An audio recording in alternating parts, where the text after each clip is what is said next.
Hi guys, welcome to Patla vlogs. అందరూ ఎలా ఉన్నారు?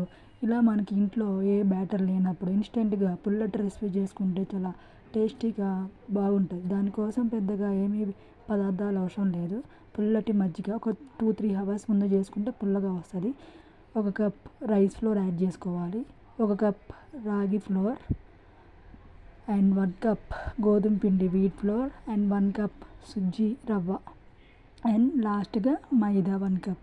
ఇవన్నీ యాడ్ చేసుకొని మనకి టేస్ట్కి సరిపడా ఉప్పు యాడ్ చేసుకొని బాగా తరోగా మిక్స్ చేసేసుకోవాలి.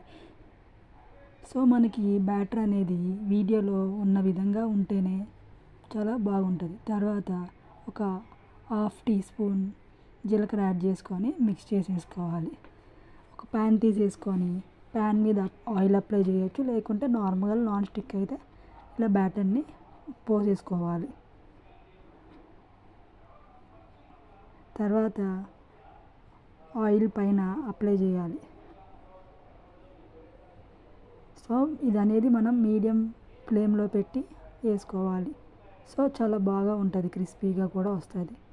తర్వాత మనం ఒక ఆనియన్ చాప్ చేసుకొని దాన్ని ఇలా స్ప్రింకిల్ చేసేసుకోవాలి.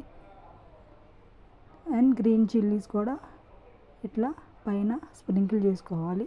తర్వాత ఇట్లా క్యారెట్ అనేది తురుము పట్టుకొని పైన ఇట్లా స్ప్రింకిల్ చేసేసుకోవాలి. దాన్ని ఇట్లా ఫోల్డ్ చేసేసుకొని సర్వింగ్ ప్లేట్ తీసుకొని సర్వ్ చేసేసుకోవాలి. చాలా లైట్ బ్రౌన్ కలర్లో వచ్చేయాలి. మనం ఇట్లా పీనట్ చట్నీ కానీ అండ్ కర్రీ లీవ్స్ కూడా అయినా ఏదైనా బాగానే ఉంటుంది. సో ఇలా ఇన్స్టెంట్గా ఎప్పుడైనా చేసుకోవాలనిపించి మీరు కూడా ట్రై చేయండి, చాలా టేస్టీగా ఉంటుంది. Subscribe for more. బాయ్.